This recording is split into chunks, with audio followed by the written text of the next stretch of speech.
السلام علیکم ورحمۃ اللہ۔ سوال آپ کا کہ ہر انسان کے ساتھ ایک موکل ہے۔ جی ہاں، ہر انسان کے ساتھ اللہ نے ایک فرشتہ بھی جوڑ دیا اور اللہ نے ہر انسان کے ساتھ ایک جن بھی لگا دیا۔ فرشتہ اچھے کام کی طرف رہنمائی کرتا ہے اور ہر بندے کے ساتھ موجود جن شیطان وہ اسے برائی پر رہنمائی کرتا ہے۔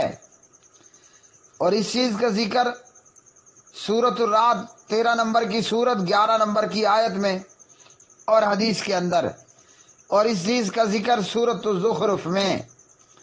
اعوذ باللہ من الشیطان الرجیم۔ لہ معقبات من بین یدیہ ومن خلفہ یحفظونہ من امر اللہ۔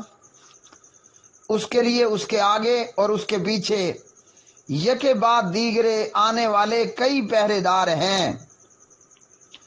اور اسی طرح ہر انسان کے ساتھ ایک جن یا شیطان کے تعلق سے تو سورۃ الزخرف ہے 43 نمبر کی سورت 36 نمبر کی آیت۔ وَمَن يَعْشُ عَن ذِكْرِ الرَّحْمَنِ نُقَيِّدْ لَهُ شَيْطَانًا فَهُوَ لَهُ قَرِينٌ۔ اور جو شخص رحمان کی نصیحت سے اندھا بن جائے ہم اس کے لیے ایک شیطان مقرر کر دیتے ہیں، پھر وہ اس کے ساتھ رہنے والا ہوتا ہے۔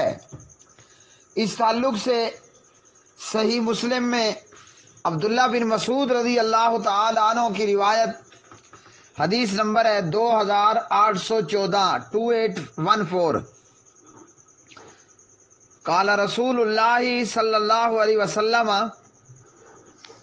ما منکم من احد الا قد وکل به قرینہ من الجن قالوا وإیاک یا رسول اللہ صلی اللہ علیہ وسلم قال وإیایا الا ان اللہ اعاننی علیہ فاسلم فامرنی فلا یأمرنی الا بخیر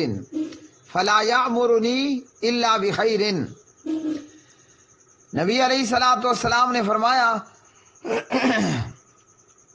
تم میں سے جو بھی ہے اس کے ساتھ اس کا ایک ساتھی ساتھ رہنے والا بھی ہے، ہر ایک کے ساتھ اس کا قرین بھی ہے، اس کے ساتھ رہنے والا۔ اور فرمایا کہ یہ جنوں میں سے مقرر کیا گیا ہے، اور ایک ساتھ رہنے والا ایک قرین وہ فرشتوں میں سے ہے۔ صحابہ نے پوچھا یا رسول اللہ صلی اللہ علیہ وسلم آپ کے ساتھ بھی، یعنی آپ کے ساتھ بھی ایک جن اور ایک فرشتہ ہے؟ تو آپ نے فرمایا کہ جی ہاں میرے ساتھ بھی، مگر یہ کہ اللہ سبحانہ و تعالیٰ نے میری مدد فرمائی، اللہ نے میری اعانت فرمائی، میری مدد فرمائی، اور وہ جو میرے ساتھ موجود جن ہے، شیطان ہے، وہ تابع ہو گیا ہے۔ فاسلامہ وہ تابع ہو گیا، یا یہ کہ فاسلامہ وہ مسلمان ہو گیا، مومن ہو گیا، اور یہ کہ مجھے وہ خیر کے سوا کسی بات کا حکم نہیں دیتا۔ اس لفظ کو فاسلامہ وہ تابع ہو گیا، وہ مسلمان ہو گیا، میم کی فتح، میم کی زبر کے ساتھ، تو وہ جن وہ شیطان تابع ہو گیا یا وہ مسلمان ہو گیا۔ اور اگر ہم اسے میم کی پیش کے ساتھ پڑھیں فاسلمو، تو پھر معنی اس کا بنے گا کہ اسلم انا من شرہ و فتنتہ، میں محفوظ ہو گیا ہوں اس کے شر اور اس کے فتنے سے۔ تو اس حدیث سے ہمیں کیا معلوم ہوا؟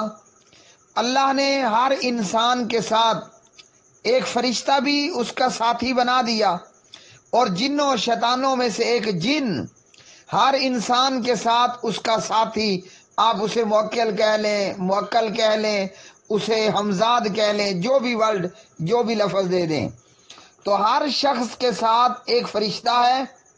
اب فرشتہ کیا کرتا ہے؟ وہ اچھی بات کی رہنمائی کرتا ہے، بندے کے دل میں اچھے اچھے خیالات ڈالتا ہے۔ اور شیطان کیا کرتا ہے؟ جن وہ بندے کو برے خیالات اور برے وسوسے اور برا کرنے کی کوشش میں ہوتا ہے کہ بندہ برا سوچے، برا بولے، برا کہے، برے اعمال کرے، نعوذ باللہ من ذالک۔ اور اللہ سبحانہ و تعالیٰ نے یہ جن یا شیطان نبی علیہ السلام کے ساتھ بھی لگایا، لیکن اللہ سبحانہ و تعالیٰ نے آپ کی اس جن شیطان کے مقابلے میں مدد کی۔ وہ جن آپ کا تابع ہو گیا، یا یہ کہ وہ مسلمان ہو گیا اور آپ کو سوائے خیر کے کسی اور بات کا حکم نہیں کرتا ہے۔ تو معلوم ہوا کہ ہر بندے کے ساتھ ایک جن بھی ہے، ایک فرشتہ بھی ہے۔ اب جو اللہ کی نصیحت کو قبول نہ کریں، جیسے ابو جہل، کافر، بدمعاش، فحاش، نافرمان، فاسق، فاجر قسم کے لوگ، تو ایسے لوگوں کے ساتھ موجود جن انہیں برے وسوسے دیتا ہے، برا کہنا، برا بولنا، برا کرنے کی تعلیم دیتا ہے اور کوشش کرتا ہے کہ یہ شخص برا کرے۔ تو جو بھی اللہ کے قرآن سے منہ موڑ لے، نصیحت کو دیکھتے ہوئے بھی ایسا ہو جائے کہ گویا یہ ہے ہی اندھا، اسے کچھ نظر ہی نہیں آ رہا ہے، تو اللہ سبحانہ و تعالیٰ سے دعا ہے کہ ہمیں اپنے ساتھ، ہمارے ساتھ موجود جو شیطان ہے، اللہ ہمیں اس کے شر سے بھی محفوظ فرمائے۔ اللہ ہمیں برائیوں سے اور برا کہنے، برا بولنے، برا سننے، برا کرنے سے اللہ رب رحمان ہماری حفاظت فرمائے۔ وآخر دعوانا الحمدللہ رب العالمین۔